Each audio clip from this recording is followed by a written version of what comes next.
Dear brothers and sisters, this is the super special gift of the Sunday after Easter, the 8th day known as Divine Mercy Sunday.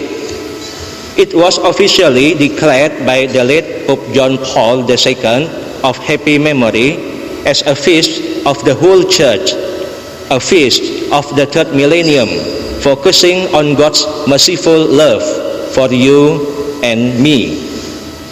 This feast of Divine Mercy or Divine Mercy Sunday is like our modern day fulfillment of the Day of Atonement, an annual preparation for the judgment, an annual feast to get perfectly right with God. Are we now starting to understand how important this feast is for us? Okay, let's take a little further. What is the last instruction that Jesus gave his church before he died? And what is the first instruction he gave his church after he came to life again? The very last instruction was the sacrament of the Holy Communion, the Eucharist, at the Last Supper. The very first instruction after his resurrection from the dead was the institution of the sacrament of confession.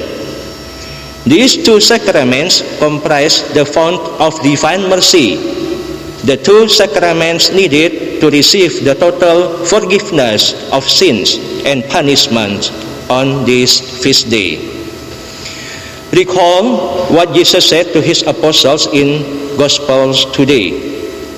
Receive the Holy Spirit, whose sins you forgive are forgiven them, and whose sins you retain are retained. This happened on the very night of the resurrection when the apostles were hiding from fear of the Jews. Also recall that St. Thomas wasn't there on that Sunday, but was actually there on the following Sunday. Could this be God's providence to set up this feast associated with trust in Jesus? Now, let's look at the Divine Mercy image. My little friend, can you see the image, the picture of the Divine Mercy? From this side, can see or not? From this side, can you see? Can. From this side, can you see? Cannot. Most of you cannot. So, come together with Father, stand there, yeah? Here, stand here, and you look at the picture of the Divine Mercy. Come.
So the rays came out from Jesus' heart is water and blood, or blood and water.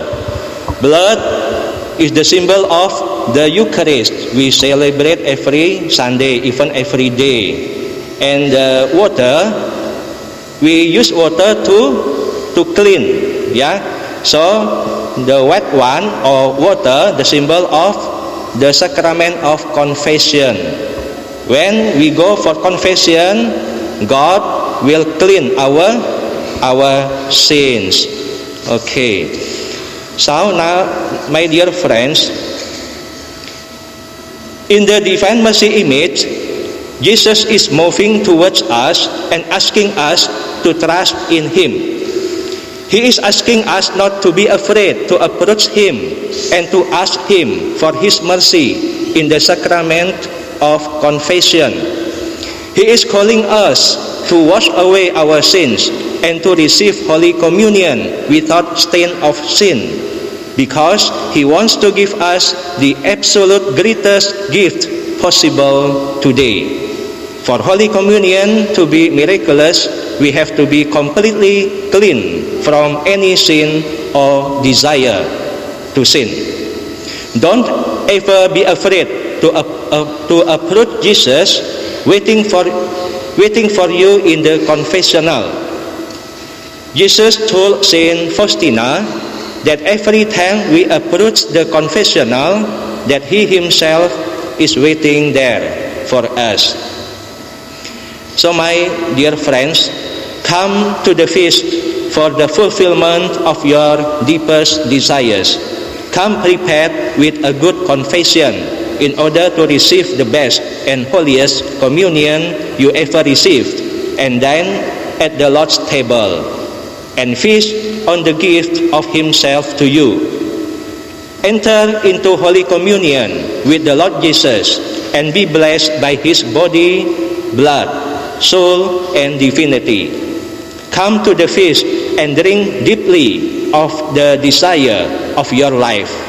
The Lord's desire for you is an infinite ocean of love and mercy. The Lord Jesus calls out to you from His merciful heart. Come to the feast and trust even more. Trust in Jesus even more. Receive the gift and grace of the Divine Mercy Sunday with thanksgiving, and then share them with others, so that they too may experience the fulfillment of their deepest desires of their hearts. Tell them to trust in Jesus even more. Amen.